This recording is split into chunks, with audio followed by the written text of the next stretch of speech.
I didn't reply. I didn't even blink. The phone screen glowed in my hand like something radioactive, something that could burn straight through to bone if I held it long enough. But I just sat there on the couch in my apartment, staring at the photo until the pixels started to blur together. My name's Tyler Brennan. I'm 32, and until approximately 7 minutes ago, I was supposed to get married in 72 hours. I'm a licensed home inspector, which means I spend my days crawling through attics and basements, looking for things other people miss. Rot, mold, structural damage hiding behind fresh paint. You'd think that skill set would have helped me see this coming. You'd be wrong. The text came from Jenna Patterson. Not a close friend. More like a friend of a friend who'd always been polite at group dinners, but never really warm. The message was short. Your fiancé seems to have decided to replace the groom right before the wedding. Below it, a photo. My fiancée, Claire, sitting on a bar stool. Her hand on the knee of a man I recognized immediately. Derek Hastings. The ex-boyfriend she'd told me was ancient history. The one she'd dated for 3 years before we met. The one who worked as a regional sales manager for some medical supply company and always had that slick, too-white smile like he was posing for a catalog nobody asked for. In the photo, Claire wore her bachelorette sash, the cheap pink satin one her bridesmaids had ordered off Amazon.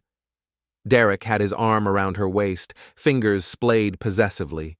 Her head tilted toward him, laughing at something he'd said. The angle of her body, the way her shoulder pressed into his chest, it wasn't friendly. It was intimate. I zoomed in.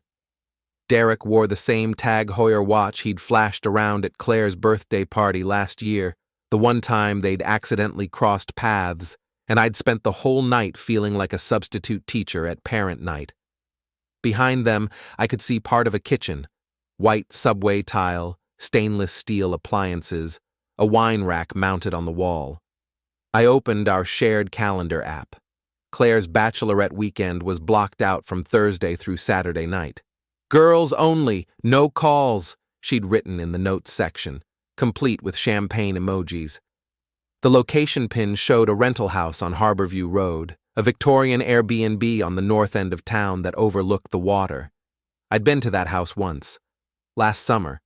Claire's friend Bethany had rented it for a long weekend and invited us both for a barbecue. I remembered the layout, the wraparound porch, the steep stairs, the kitchen with the white subway tile. My hands were steady when I set the phone down. That surprised me. I thought I'd shake, maybe throw something, put my fist through the drywall like men do in movies when their worlds explode. But I just sat there, breathing slowly through my nose, feeling the soft scratch of the couch fabric under my palms. Somewhere in the back of my skull, a door swung open. A cold draft blew through. I picked up the phone again and called my best man, Owen Garrett. He answered on the second ring, his voice rough with sleep. Tyler, it's almost midnight, man. You okay? I need you to take screenshots of something for me, I said. My voice sounded normal, flat, like I was asking him to pick up milk.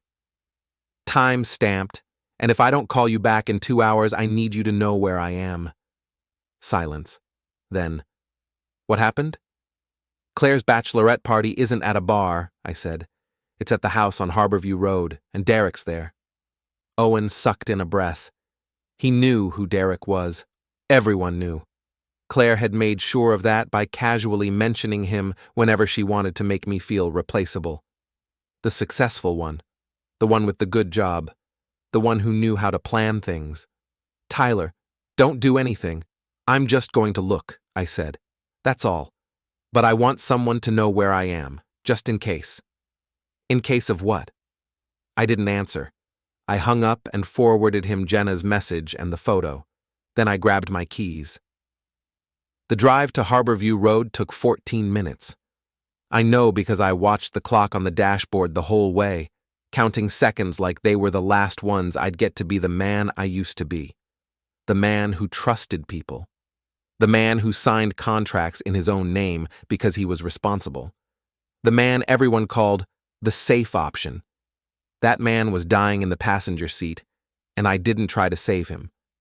I drove like a man going to identify a body. The roads were empty this time of night. Wellport, Maine doesn't have much of a nightlife. Most people are in bed by 11, especially on a Thursday. The streetlights threw long shadows across the pavement, and the smell of salt air drifted through the cracked window. Normally I liked that smell. Tonight it reminded me of something rotting. I didn't speed, didn't slam the steering wheel or scream along to angry music. I just drove, hands at 10 and 2, obeying every stop sign like a man who had nothing to hide and everything to lose. My phone buzzed. Owen. "I got the screenshots," he said. "Time-stamped, backed up to cloud storage. Tyler, listen to me. If you walk in there and cause a scene, you're the bad guy. You know that, right?" "I'm not going to cause a scene," I said. "Then what are you doing?" "I'm going to see it with my own eyes." Owen was quiet for a beat. Then, "What do you need from me?" "Just keep your phone on."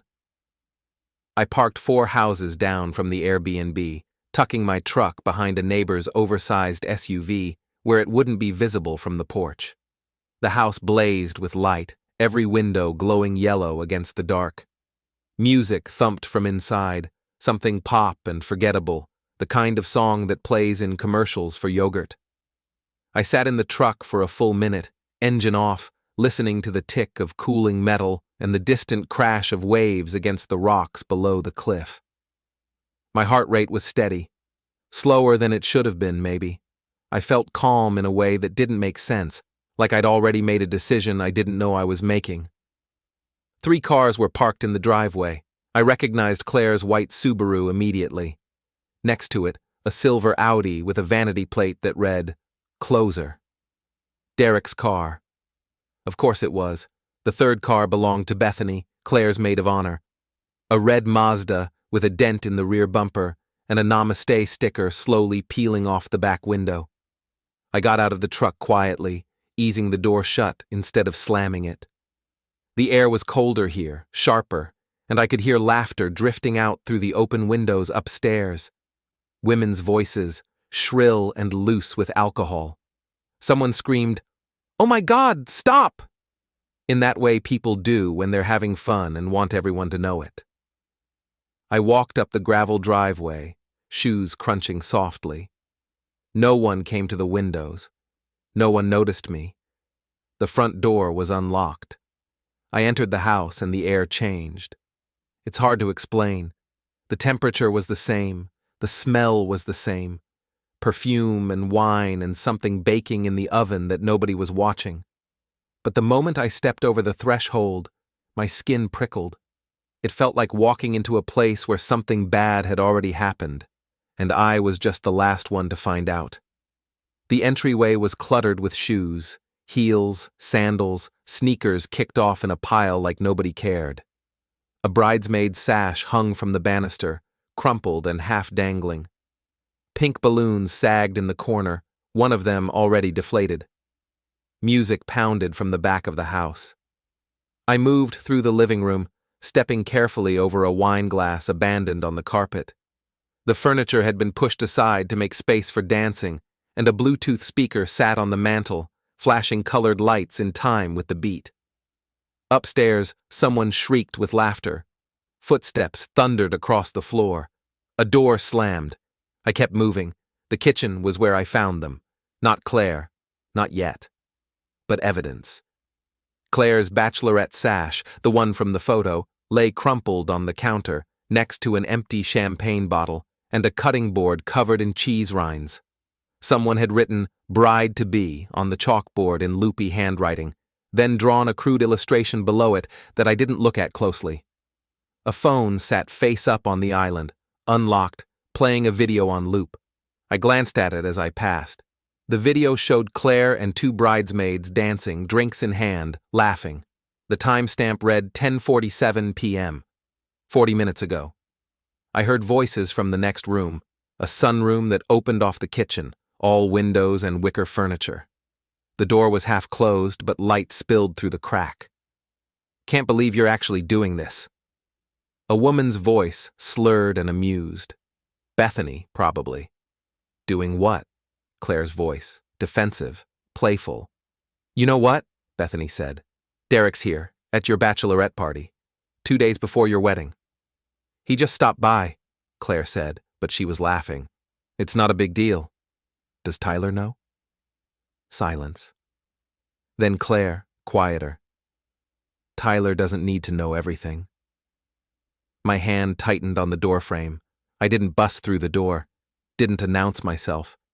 I just stood there, breathing through my nose, listening to my fiancée laugh about lying to me while her ex-boyfriend's car sat in the driveway.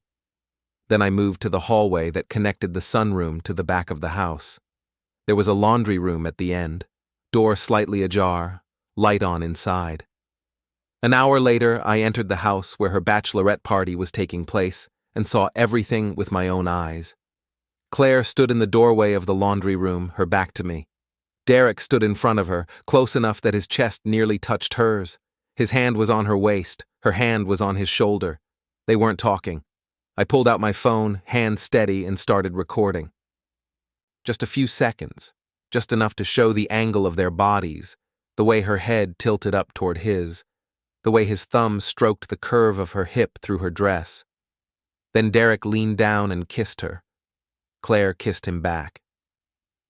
I stopped recording, pocketed my phone, backed away 3 steps, and that's when my shoe caught the edge of a throw rug. I stumbled, grabbed the wall to steady myself, knocked a framed photo off the side table. It hit the floor with a crack that sounded like a gunshot. The music cut off. Bethany appeared in the kitchen doorway, her face flushed and confused. She saw me, and her mouth fell open. Tyler? Claire spun around.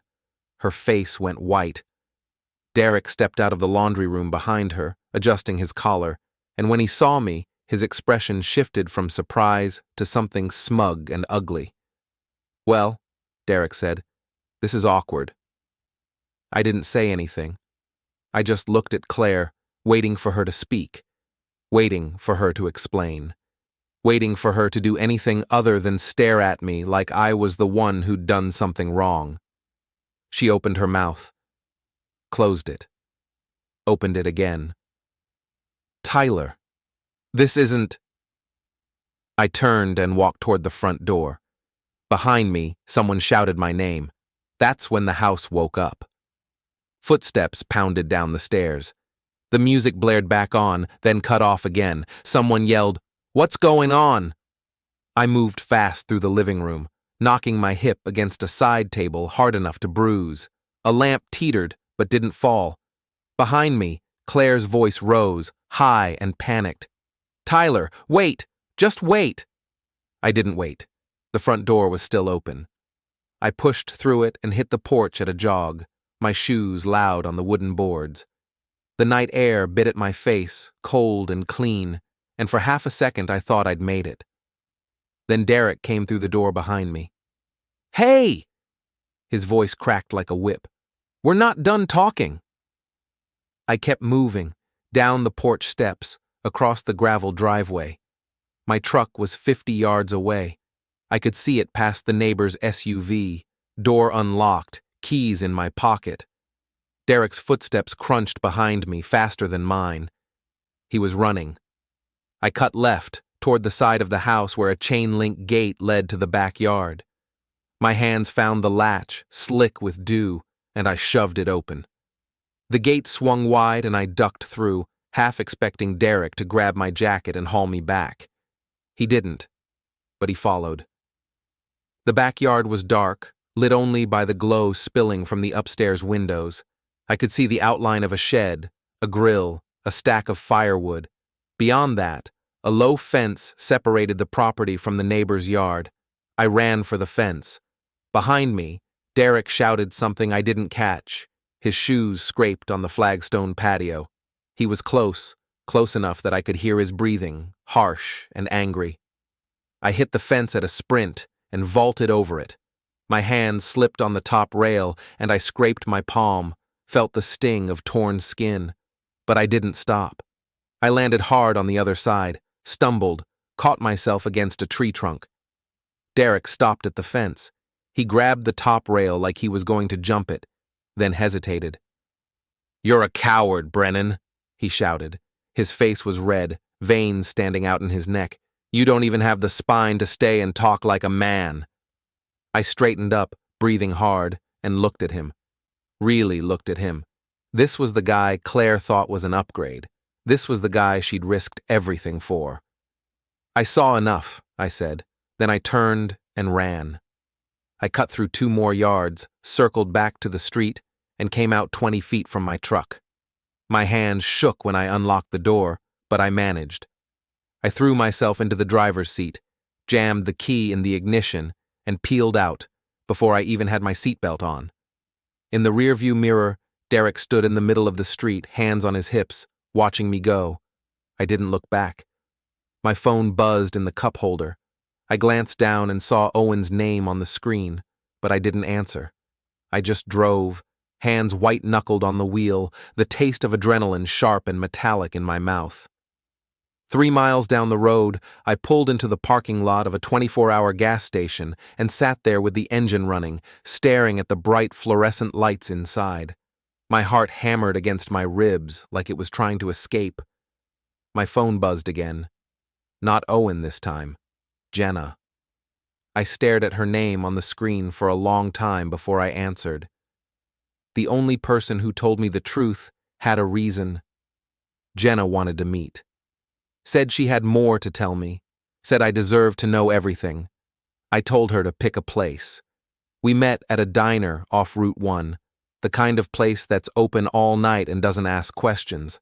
The parking lot was empty except for a semi-truck and a rusted-out sedan.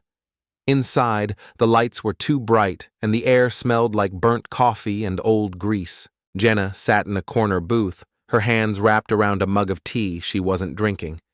She looked up when I walked in, and for a second, I saw something flicker across her face. Not guilt, not pity, something calculating.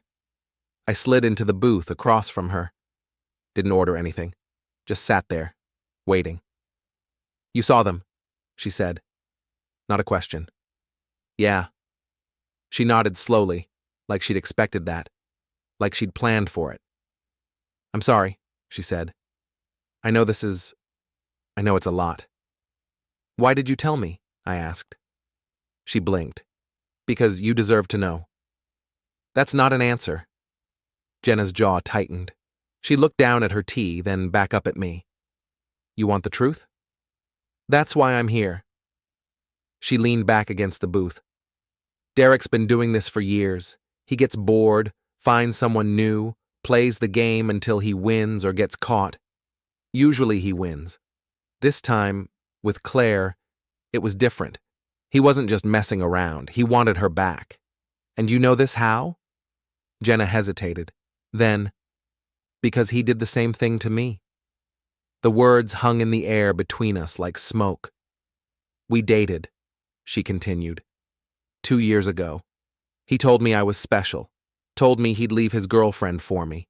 Strung me along for 6 months before I realized he was never going to choose. He just liked having options. "So this is revenge," I said. "This is justice," Jenna corrected. "Claire thinks she's special. She thinks she's the one who finally tamed him. But she's not. She's just next in line." I studied her face, the hard set of her mouth, the cold gleam in her eyes. "You didn't send me that photo to help me," I said. "You sent it to hurt them." "Does it matter?" Jenna asked. "You still needed to know." She wasn't wrong. I stood up, pulled a $5 bill from my wallet, and tossed it on the table for her tea. "Thanks for the warning," I said. "Tyler." Her voice stopped me before I reached the door. "Whatever you're planning to do, be smart about it." I didn't turn around. I'm always smart. I drove home in silence, my mind already 3 steps ahead. Jenna's motive didn't change the facts. Claire had betrayed me. Derek had taken what wasn't his. And in 72 hours, I was supposed to stand at an altar and promise forever to someone who'd already chosen someone else. Not anymore. I pulled into my apartment complex at 2 in the morning, parked in my usual spot, and sat in the truck for a long time, staring at nothing. Then my phone buzzed. Claire. Where are you? Claire. This isn't funny. Claire. We need to talk. I turned the phone face down and went inside. I let her panic grow its own teeth. The next morning I woke up at 6, hadn't really slept, just lay on top of the covers, fully dressed, staring at the ceiling, while my brain spun through scenarios like a broken film reel. But when the alarm went off, I got up like it was any other day. Shower, shave, coffee. My phone had 17 missed calls, 12 from Claire, 3 from Bethany, 2 from numbers I didn't recognize. I ignored all of them. At 7, Claire started texting. Claire. Please call me. Claire. Tyler, I'm so sorry, it's not what it looked like. Claire. Can we please just talk? At 8, she switched tactics. Claire. You're being childish. Claire. You can't just ignore me 2 days before our wedding. Claire. This is ridiculous. At 9, she tried again. Claire. I love you. You know I love you. Claire. It was a mistake. It didn't mean anything. Claire. Please. I'm begging you. The next day, my fiancée was begging me to forgive her, because I was the only one who could still make the wedding happen. That was the truth she wouldn't say out loud. The wedding wasn't in her name. The venue contract, the catering deposit, the photographer's retainer, all of it was in mine. I'd signed everything because I was the responsible one, because I had the better credit score, because Claire had student loans and I didn't. She'd built her dream wedding on my foundation, and now she was realizing the foundation could walk away. At 10, I finally texted her back. Me. I need space. No contact today. Claire. Tyler, please, we can fix this. Me. I said no contact. I turned off my phone and got to work. Owen showed up at my apartment at 11 with a legal pad and 2 cups of coffee. He set them on the kitchen counter and looked at me like he was trying to decide if I was about to explode. You look calm, he said. I am calm. That's what worries me. I picked up one of the coffees and took a sip. It was black, the way I liked it. I need you to help me with something. Legally? Technically. Owen sat down. I'm listening. The wedding venue. The Harborview Inn. I signed the contract. My name, my card on file. If I cancel within 48 hours of the event, I forfeit the deposit, but I can still cancel. Okay.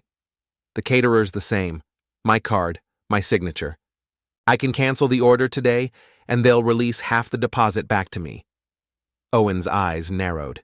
You're going to cancel the wedding without telling her. I'm going to cancel pieces of it, I corrected. Enough to make it impossible for her to salvage, but not everything. Not yet. Why not just rip the Band-Aid off? Because I want her to feel it, I said. I want her to wake up on Saturday and realize everything's gone. Owen was quiet for a long time. Then he picked up the legal pad and clicked his pen. What do you need me to do? We spent the next 2 hours making calls. I started with the venue, told them there'd been a change of plans, and I needed to reduce the guest capacity from 120 to 0. The coordinator, a woman named Linda, sounded genuinely distressed. Mr. Brennan, I'm so sorry to hear that, but if you cancel this close to the date, you'll lose your deposit. I understand. Are you sure? Maybe you and your fiancé just need some time to... I'm sure, I said. Send me the cancellation form. Next, the caterer. Same script, same result. Then the DJ, the florist, the photographer. Each time, I kept my voice level. Professional. I wasn't angry. I wasn't sad. I was just a man making logistical decisions. By 1 o'clock, the wedding was half dismantled. Owen leaned back in his chair, staring at the list of crossed-out vendors. She's going to lose it when she finds out. She will, I agreed. And Derek? I smiled. It didn't reach my eyes. Derek's next. Owen didn't ask what I meant. He just nodded and finished his coffee. At 2, I turned my phone back on. 31 missed calls, 46 texts. The last one was from Bethany. Tyler, Claire is losing her mind. Whatever you're doing, just talk to her, please. I didn't respond. Instead, I opened my laptop and logged into the wedding planning app we'd been using. Claire had access too, but I'd paid for the premium subscription, which meant I could change the master password. I changed it. Then I changed the passwords on our shared Google Calendar, our shared Spotify playlist, and the joint email account we'd set up for RSVPs. Not hacking, not fraud, just locking doors I'd paid to install. At 3, I got a notification from the venue, an automated email sent to both of us. Dear Mr. Brennan and Ms. Whitman, this email confirms the cancellation of your event on... I didn't need to read the rest. I knew what it said. I leaned back on the couch, closed my eyes, and waited for the fallout. It came at 3:47 p.m. My phone exploded with calls. Claire, Bethany, 2 bridesmaids whose numbers I didn't have saved. At 4:02, there was a knock on my door. I didn't answer. At 4:15, Claire started screaming from the hallway. Tyler, I know you're in there! Open the door! I sat on the couch, perfectly still, and listened to her pound on the wood until her voice went hoarse. She didn't stop until the neighbor came out and threatened to call the building manager. After she left, Owen texted me. You okay? Me. Yeah. Owen. Anything I can do? Me. Not yet. I poured myself a drink, whiskey, neat, and sat by the window, watching the sun sink toward the harbor. Somewhere out there, Derek was telling people I'd shown up crazy and threatened everyone. Let him talk. I had receipts. She didn't just cheat. She tried to rewrite me. Saturday morning, Claire posted on social media. I didn't see it right away. Owen did. He screenshotted it and sent it to me with a single word. Yikes. The post was careful, calculated. It didn't name me directly, but everyone who mattered would know. Sometimes you realize the person you thought you knew isn't who they pretended to be. Grateful for the people who've shown me support during a really difficult time, taking space to focus on my mental health and healing. Please respect my privacy. The comments flooded in within minutes. Heart emojis. You deserve better. Stay strong, Queen, Bethany commented. We're here for you. Always. Derek didn't comment, but he liked the post. Owen called me.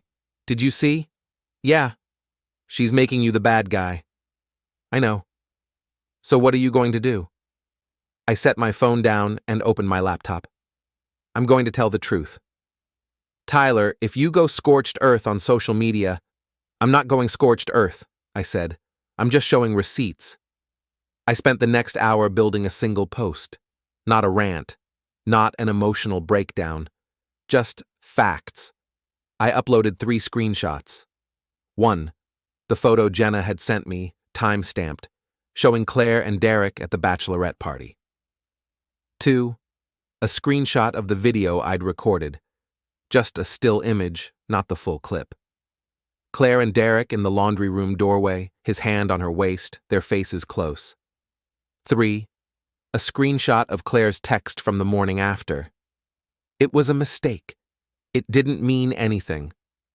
I wrote 4 sentences below the images. I was supposed to get married today.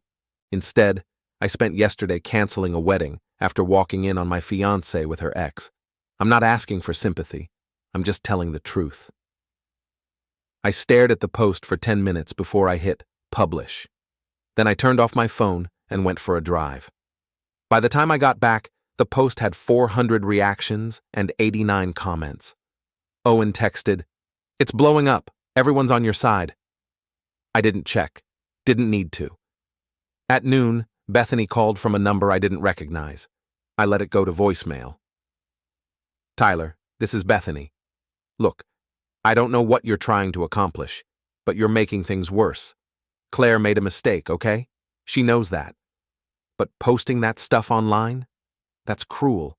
If you ever cared about her at all, take it down, please. I deleted the voicemail.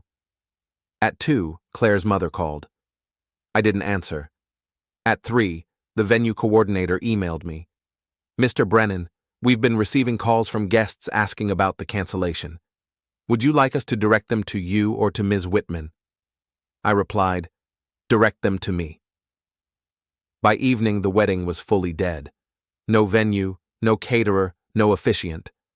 Guests were confused, then angry, then choosing sides. Claire's side was smaller than she'd expected. Owen sent me another screenshot at 7, a comment thread under Claire's post.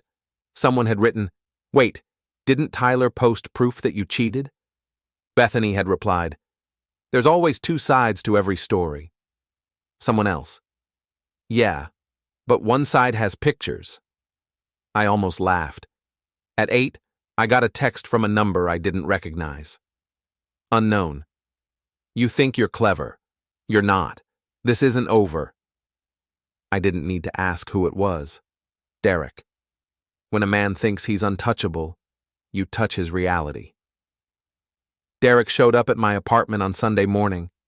I was drinking coffee on the couch, scrolling through the fallout online, when I heard footsteps in the hallway. Heavy, fast, angry. The knock was sharp, 3 hard raps that echoed through the apartment. "Brennan, open up! We need to talk!" I didn't move, just sat there, coffee in hand, listening to him knock again. "I know you're in there, man. Your truck's in the lot. Open the door." I stood, walked to the door, and looked through the peephole. Derek stood in the hallway, shoulders squared, jaw tight. He looked like a man who'd come to solve a problem with his fists. I opened the door, but left the chain on. "What do you want?" I asked. Derek's face twisted. "You know what I want. Take down that post." "No."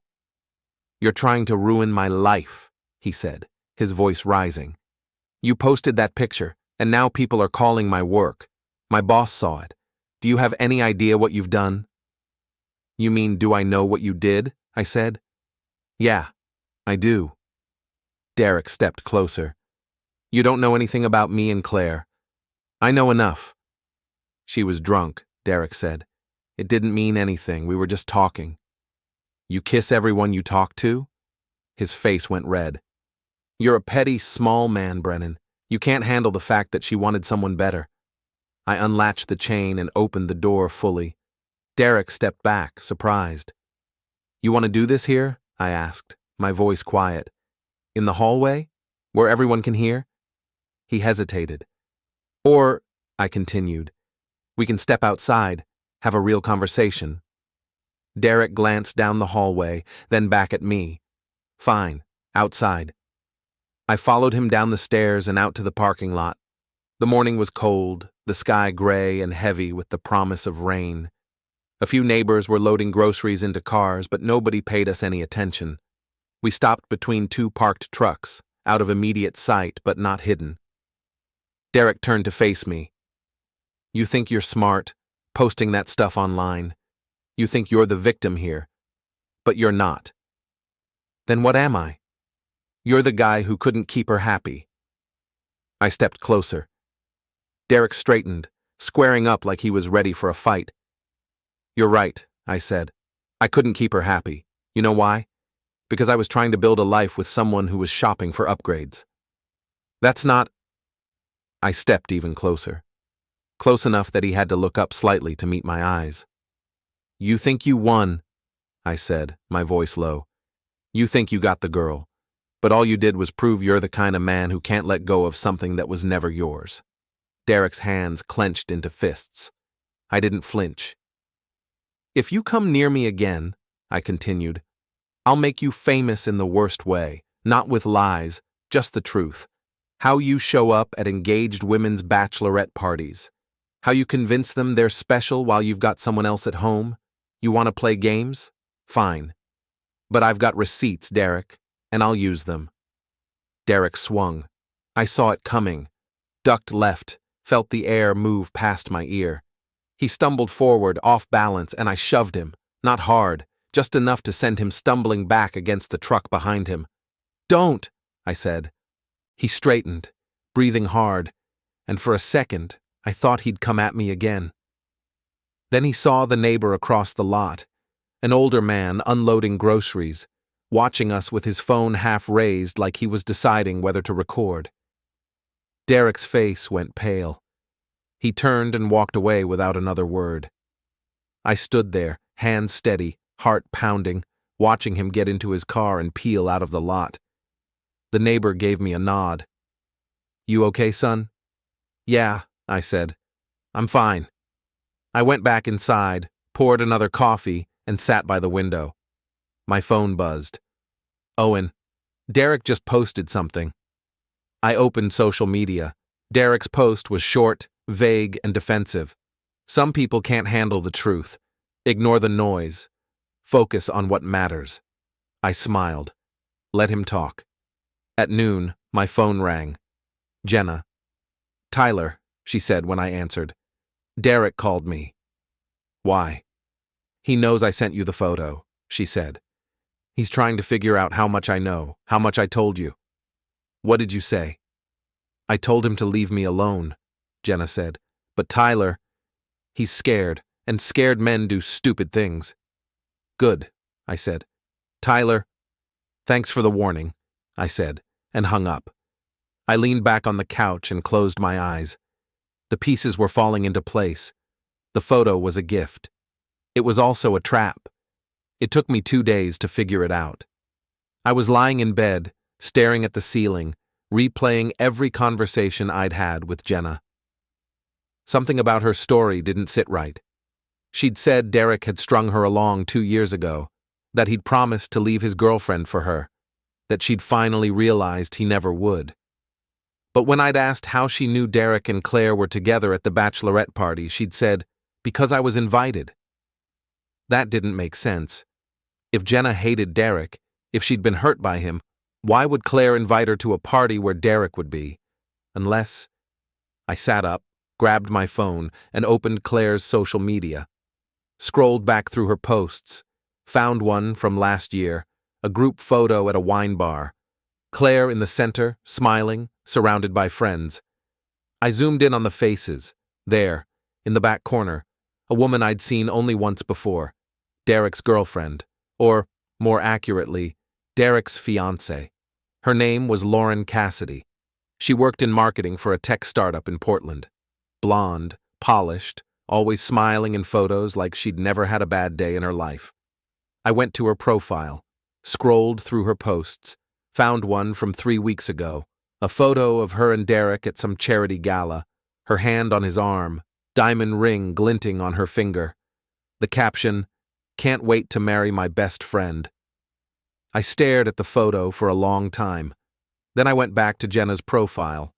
Her bio listed her workplace, same tech startup, same company as Lauren. I opened my laptop and pulled up the employee directory, public-facing, easy to find, searched for both names. Lauren Cassidy, marketing manager. Jenna Patterson, marketing coordinator. They worked together.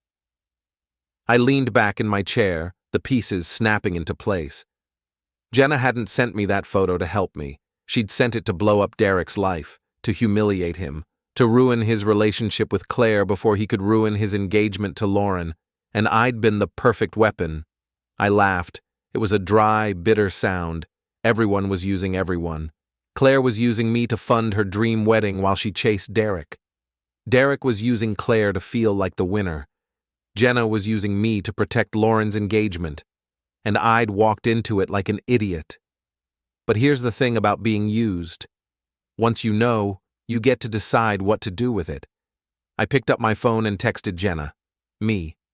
"We need to talk." She replied immediately. Jenna. "What's wrong?" Me.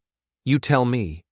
3 dots appeared, then disappeared, then appeared again. Jenna. "I don't know what you mean." Me. "You work with Lauren Cassidy." The dots disappeared. No reply. I set my phone down and smiled. If everyone wanted to play games, fine. I'd play too. At 6 p.m., Claire called from a blocked number. I almost didn't answer, but curiosity got the better of me. "What?" I said. Her voice was raw, exhausted. "Tyler, please, can we just talk? In person?" "No." "I'm begging you," she said. This isn't just about us anymore. My family, my mom won't stop calling. Bethany's pissed at me. People at work are asking questions. You've completely destroyed my life. I destroyed your life? I said. That's interesting. Please, she whispered. Just give me one chance to explain. Face to face, no tricks, just please. I thought about it. Thought about hanging up. Thought about blocking her number. Then I thought about how much I wanted to see her face when I told her I knew everything. Fine, I said. Tomorrow, 2 o'clock, the coffee shop on Main Street. Thank you, she breathed. Thank you, Tyler. I hung up. Owen texted. Bad idea. Me. Probably. Owen. Want me there? Me. No, but stay close. I set my phone down and stared out the window at the darkening sky. Tomorrow, everything would end. One way or another. They came like I owed them a future. The coffee shop on Main Street was crowded at 2 p.m. on a Tuesday. Students hunched over laptops, couples shared pastries. The espresso machine hissed and sputtered behind the counter. I sat in a corner booth, back to the wall, and watched the door. Claire arrived 10 minutes late. She wasn't alone. Her mother, Patricia, walked in first. Tall, sharp-eyed, wearing a cashmere sweater that probably cost more than my truck payment. Behind her came Bethany, arms crossed, mouth set in a thin line. Then Claire, looking smaller than I'd ever seen her, red-eyed, pale, wearing sweatpants and an oversized hoodie like she'd given up. They spotted me and made their way over. I didn't stand. Patricia slid into the booth across from me. Bethany stood at the end of the table like a bouncer. Claire sat next to her mother, hands folded in her lap, eyes down. Tyler, Patricia said, her voice clipped and cold. I think we've let this go on long enough. Have we? I said. You've made your point, Patricia continued. You're hurt. We understand that. But canceling the wedding, posting those pictures online, ignoring Claire's calls, it's childish. I looked at Claire. Is that what you think? She didn't answer. Claire made a mistake, Patricia said. A stupid, drunken mistake. But that doesn't give you the right to humiliate her in front of everyone she knows. I didn't humiliate her, I said. I told the truth. You aired private business on the internet, Bethany snapped. That's not truth, that's revenge. I leaned back, crossing my arms. And what would you call what Claire did? A mistake, Patricia said again, like repeating it would make it true. People make mistakes, Tyler. Grown-ups forgive them. Grown-ups don't cheat 2 days before their wedding. Patricia's jaw tightened. You're being selfish. I almost laughed. I'm selfish? Yes, Patricia said. You're throwing away a future over one bad night. You're hurting Claire, you're hurting her family, you're hurting everyone who was looking forward to… Stop, I said. Patricia blinked. Excuse me? Stop talking like this is about you, I said. It's not. This is about Claire lying to me, about Derek being at her bachelorette party, about her kissing him while wearing a sash that said, bride-to-be. Claire's head snapped up. I saw you, I said. I have video. The table went silent. Claire's face crumpled. Tyler, please, it wasn't… I didn't mean for it to happen. But it did. I was drunk, she said, her voice breaking. I was drunk and stupid, and I don't even remember half of it. Derek he showed up and I… You what? I asked. You accidentally kissed him? You accidentally let him put his hands on you? Tyler, you made a choice, I said. And now you want me to fix it, to take you back, to make this whole thing disappear so you don't have to face the consequences. Patricia leaned forward. If you ever cared about her… I did, I said. Past tense. Claire's face twisted. You're really going to do this? You're going to throw away 3 years because of one mistake? You threw it away, I said. Not me. Bethany stepped forward, pulling out her phone. You know what? I'm recording this, so everyone can see how you're treating her. Go ahead, I said. Record it, post it. I don't care. Patricia stood, her face red. You'll regret this, Tyler. Claire is a good woman. She deserves better than you. Yeah, I said. She does. Claire started crying. I stood up, pulled my jacket off the back of the chair, and walked out. Behind me, Patricia shouted something, but I didn't look back. Outside, the air was cold and sharp. I walked 3 blocks before I stopped, hands shaking, heart pounding. My phone buzzed. Owen, you alive? Me. Yeah. Owen, where are you? Me. Heading home. Owen, don't do anything stupid. I almost laughed. Too late for that. At 4 p.m., I got a notification from someone I didn't expect. Lauren Cassidy had sent me a message request on social media. I stared at it for a long time before I opened it. Lauren. Hi, Tyler. I don't think we've ever met, but I think we need to talk. It's about Derek. I replied, I'm listening. Lauren. Can we meet? Somewhere public? Me. When? Lauren. Tomorrow, morning. There's a park near the harbor. Do you know it? Me. Yeah. Lauren. 10 a.m.? Me. I'll be there. I set my phone down and stared at the ceiling. The web was tightening. I didn't destroy them. I removed the floor. Lauren Cassidy looked nothing like her social media photos. In person, she was smaller, quieter, less polished. She wore jeans and a fleece jacket, her blonde hair pulled back in a messy ponytail. When she saw me walking toward the park bench where she sat, she stood quickly, nervous energy radiating off her. Tyler? She asked. Yeah. We shook hands. Hers was cold. Thank you for meeting me, she said. I know this is weird. It's fine, I said, sitting down. What do you want to talk about? Lauren sat beside me, hands folded in her lap. For a long moment, she just stared at the harbor, watching the boats bob in the gray water. I saw your post, she said finally, the one with the pictures of Claire and Derek. Okay. I confronted him, she said. Asked him if it was true, if he'd been at her bachelorette party. What did he say? He said you were lying, Lauren said. He said you photoshopped the pictures, that you were trying to ruin his life because you couldn't handle Claire leaving you. I pulled out my phone, opened the original photo Jenna had sent me, and handed it to Lauren.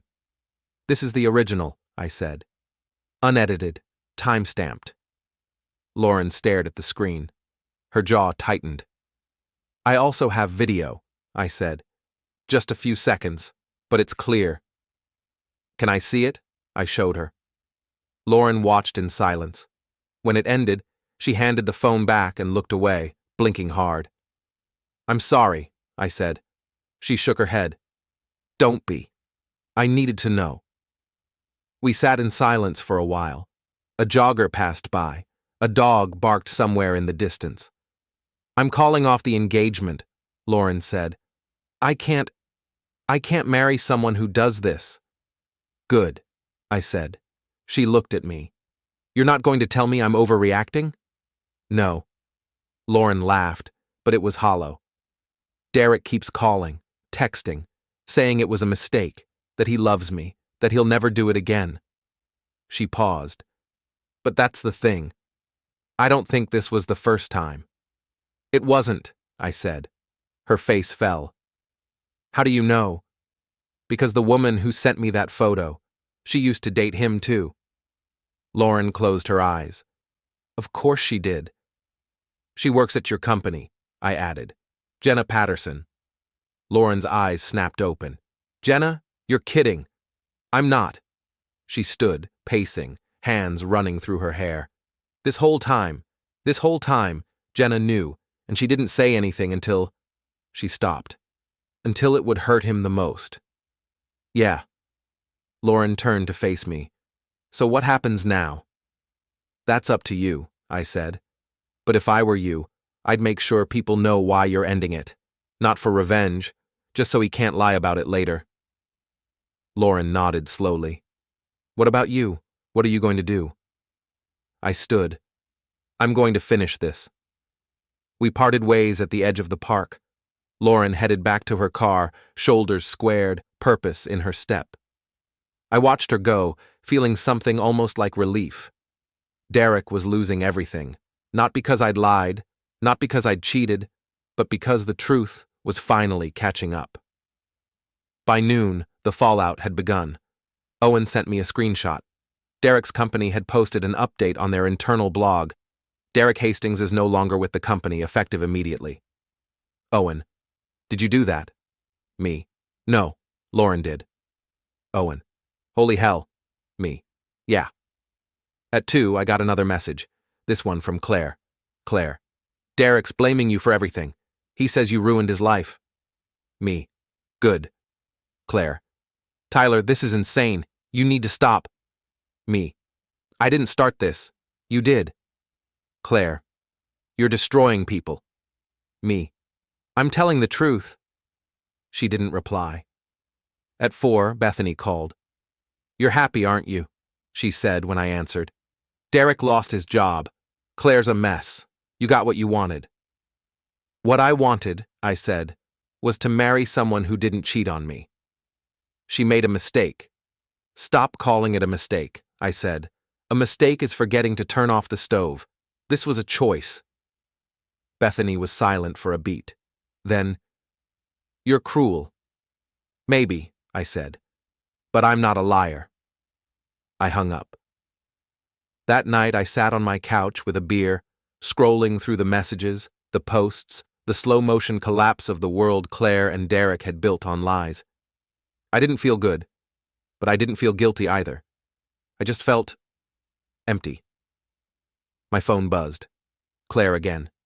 Claire: I'll do anything. Please, just stop. I stared at the message for a long time. Then I typed, It's already over. I wanted him to feel small in his own skin.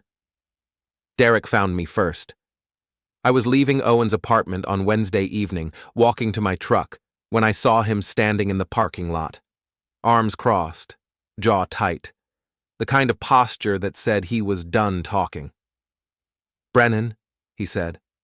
I stopped, looked at him. What do you want? You think you're clever, don't you? Derek stepped closer.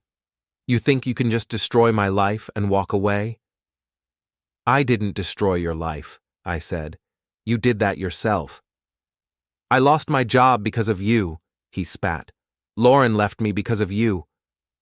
Lauren left you because you're a liar, I said. I just showed her proof.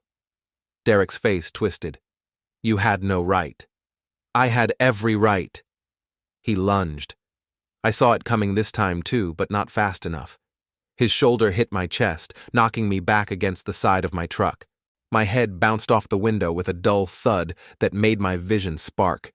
You ruined everything, Derek shouted, his voice cracking. Everything.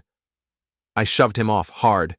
He stumbled backward, caught himself, and came at me again. This time I was ready. I grabbed his jacket, spun him around, and slammed him face first against the hood of his car. He grunted, tried to push up, but I leaned my weight on his back, keeping him pinned. Stop, I said, my voice low. Just stop. Get off me. Derek struggled, thrashing like a hooked fish. I leaned down, my mouth close to his ear. If you come near me again, if you text me, call me, or even look at me wrong, I'll make sure everyone knows exactly who you are. Not just Claire, not just Lauren, everyone. You already did that, Derek shouted. No, I said. I told part of the story. You want me to tell the rest? About how you've been doing this for years? About how many women you've lied to? Derek went still. I let him go, stepped back, and pulled out my phone. Smile, I said, and took a photo of him, disheveled and panicked, leaning against his car. What are you doing? He asked, his voice shaking. Insurance, I said, in case you get any more ideas. Derek straightened, his face red, his hands trembling. For a second, I thought he might come at me again. Then someone shouted from across the lot. Hey, everything okay over there? A neighbor, an older woman walking her dog, stood under a streetlight, phone in hand.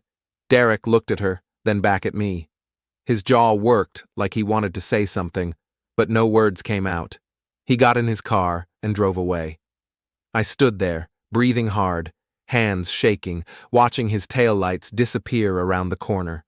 The neighbor walked over. "You need me to call someone?" "No," I said. "I'm fine." "You sure? That looked pretty intense."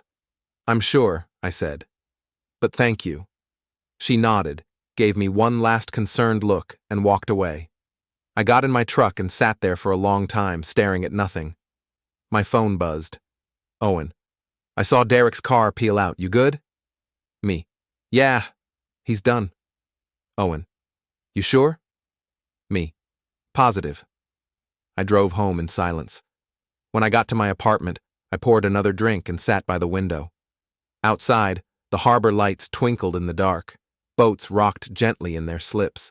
The world moved on, indifferent to the wreckage I'd left behind. I picked up my phone and opened my messages, scrolled through the last few days. Claire's desperate texts, Derek's threats, Lauren's gratitude. I stopped on Claire's last message. "Claire, I'll do anything. Please, just stop." I started typing. Me. "There's nothing left to stop. It's over." I hit send, then blocked her number. Then I blocked Derek's, then Bethany's. One by one, I cut the ties. And when I was done, I sat back and felt nothing. Not relief, not satisfaction, not regret, just silence. Saturday came anyway, just not the way she planned. The day started gray and cold, the kind of October morning that smells like rain and dead leaves. I woke up early, 6 a.m., and lay in bed staring at the ceiling, listening to the wind rattle the windows. Today was supposed to be my wedding day. Instead, I got dressed, made coffee, and sat by the window waiting. At 8, Owen called. "You really doing this?" "Yeah. It's going to be messy." "I know." "You sure you're ready?" "I've been ready since Thursday," I said. Owen was quiet for a beat. "All right, I'll meet you there." The Harborview Inn sat on a bluff overlooking the water, a sprawling white building with wraparound porches and floor-to-ceiling windows. It was the kind of place that looked like it belonged on a postcard, pretty in daylight, empty today. I parked in the lot at 9:30. A few cars were already there, guests who hadn't gotten the memo probably, or people who'd come anyway, curious to see the wreckage. Owen pulled up beside me. "You know this is insane, right?" "Probably," I said. "What's the play?" "I'm going to wait," I said. "See who shows up? And then I'm going to tell them the truth." Owen shook his head, but he didn't argue. He just leaned back in his seat and waited with me. By 10, more cars had arrived. I recognized some of them. Claire's mother, Bethany, a few bridesmaids, guests in their wedding attire, confused and whispering. At 10:15, Claire arrived. She stepped out of her mother's car wearing her wedding dress. White lace, off the shoulder, a long train that dragged on the gravel. Her makeup was perfect, her hair pinned up in an elegant twist. She looked beautiful. She also looked terrified. Patricia walked beside her, one hand on Claire's arm like she was holding her upright. Bethany followed, her face set in a grim mask. They stopped at the entrance to the inn, where a small crowd had gathered, people asking questions. "Is it canceled? What's going on? Where's Tyler?" I got out of my truck. Owen grabbed my arm. "Tyler, don't!" "I have to," I said. I walked across the parking lot, every step feeling like wading through deep water. My heart pounded, but my hands were steady. Claire saw me first. Her face went pale. "Tyler," she breathed. I stopped 10 feet away. The crowd went silent. "Tyler," Patricia said, stepping forward, "what are you doing here?" "This is my venue," I said. "My contract, my deposit." "You canceled it," Patricia snapped. "I did," I said. "But I'm still the one who paid for it." Claire's voice was small, broken. "Tyler, please, don't do this." "Do what?" I asked. Stand here? On what was supposed to be my wedding day? You're embarrassing her, Bethany said. She embarrassed herself, I said. Someone in the crowd murmured. Another person pulled out their phone, filming. Claire's eyes filled with tears. Tyler, I'm sorry. I'm so sorry. Please, let's go inside. Talk. Fix this. There's nothing to fix, I said. Yes, there is, Claire said, her voice rising. There has to be. I love you. I made a mistake, but I love you. You don't love me, I said. You love the idea of me, the guy who paid for everything, the guy who made you look good, but you never loved me. Claire opened her mouth, closed it, opened it again. That's not true. Yes, it is, I said. And you know it. Patricia stepped forward, her face red. You're humiliating her in front of everyone. She humiliated herself, I said. I'm just telling the truth. You're cruel, Bethany said. Maybe, I said, but I'm not a liar. The crowd was growing now. More people arriving, pulling into the lot, stepping out of their cars and staring at the scene unfolding on the steps of the inn. And then, from the edge of the parking lot, I heard a car door slam. I turned. Derek stood beside his Audi, jaw tight, hands clenched into fists. He started walking toward us. He wanted a fight. I wanted a scene. Derek crossed the parking lot like a man with nothing left to lose. His face was pale, jaw set, eyes locked on me. Behind him, a few people turned to watch, their conversations dropping to whispers. "Brennan!" Derek shouted. "This ends now!" I didn't move, just stood there, watching him come. Claire turned, her face stricken. "Derek, don't! Stay out of this!" Derek snapped at her. He stopped 5 feet away from me, chest heaving, fists clenched. "You think you can just destroy my life?" he said, his voice shaking. "You think you can turn everyone against me and walk away?" "I didn't destroy your life," I said. "You did." "You posted those pictures," Derek shouted. "You told Lauren. You got me fired." "I told the truth," I said. "That's all." "The truth?" Derek laughed, sharp and bitter. "You don't care about the truth. You care about revenge." "Maybe," I said. "But at least I'm honest about it." Derek stepped closer. "You're pathetic. Claire was never going to marry you. She was just using you." "I know," I said. That stopped him. "What?" "I know she was using me," I said.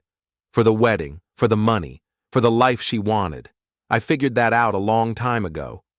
Derek's jaw worked. "Then why?" "Because I wanted you both to understand something," I said. "You don't get to hurt people and walk away clean. Not anymore." Derek's face twisted. "You self-righteous piece of—" He lunged. I stepped aside, grabbed his arm, and used his momentum to spin him around. He stumbled, caught himself on the hood of a parked car, and came at me again. This time I shoved him, hard. Derek's back hit the side of a truck with a metallic bang. He rebounded, swung wildly, and I ducked under his fist. "Derek, stop!" Claire screamed. He didn't stop. He grabbed the front of my jacket, pulled me close, and hissed, "I'm going to ruin you." "You can't ruin me," I said, my voice calm. "I already did that myself." I grabbed his wrists, twisted, and forced him back against the truck again. His face was inches from mine, red and furious and desperate. "You want to fight?" I said quietly. "Fine, but not here, not now, not in front of all these people." "I don't care who sees," Derek shouted. "Yes, you do," I said. "Because if you hit me here, in front of all these witnesses, with all these cameras, you're done. Legally, professionally, socially, done." Derek's eyes flicked to the crowd. 6 phones were pointed at us, recording. His grip on my jacket loosened. I let him go, stepped back, and straightened my shirt. Derek stood there, breathing hard, fists still clenched, looking like a cornered animal. "It's over," I said. "You lost. Accept it." For a long moment, Derek just stared at me. Then his face crumpled, and he turned and walked back to his car. The crowd watched in silence as he got in and drove away. I turned to face Claire. She stood on the steps of the inn, her wedding dress stark white against the gray sky, tears streaming down her face. "Tyler," she whispered. "Please." I reached into my pocket and pulled out the engagement ring, the one she'd given back to me 3 days ago in a desperate text, the one I'd kept, just for this moment. I walked up to her, held it out, and said, "This is yours. I don't want it." Claire stared at the ring, then at me. "Tyler, Goodbye, Claire," I said. I set the ring on the step at her feet, turned, and walked away. Behind me, someone started crying. Maybe Claire, maybe Patricia. I didn't look back to see. Owen fell into step beside me. "You good?" "Yeah," I said. "I'm good." We got in our trucks and drove away. I didn't win love. I won silence. The next few days passed in a blur. People called, texted, sent messages asking what had happened, why I'd done it, if I was okay. I ignored most of them. The ones I did answer, I kept it short. "It's over. I'm moving on." Claire tried to reach me once more, through a mutual friend. The message was simple. "She wants to talk. She thinks you owe her that." I didn't respond. Derek disappeared from social media entirely. His accounts went dark. Someone said he'd moved out of state. Someone else said he was staying with family in New Hampshire. I didn't care enough to find out. Lauren sent me a single message. "Thank you. I mean it." I replied, "Take care of yourself." She didn't respond. She didn't need to. Jenna never reached out. I never reached out to her. Whatever game she'd been playing, it was over. We'd both gotten what we wanted, or close enough. The wedding, the ghost of it, lingered for a while. People talked, whispered, chose sides. Most chose mine. A few chose Claire's. Some didn't choose at all, just quietly distanced themselves from both of us. I didn't care. I kept working, kept crawling through attics and basements, looking for rot and damage and things other people missed. It was good work, honest work, the kind of work that didn't lie to you.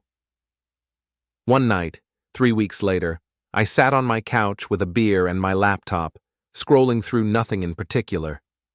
I came across a post from one of Claire's bridesmaids, a generic inspirational quote about moving on and finding strength.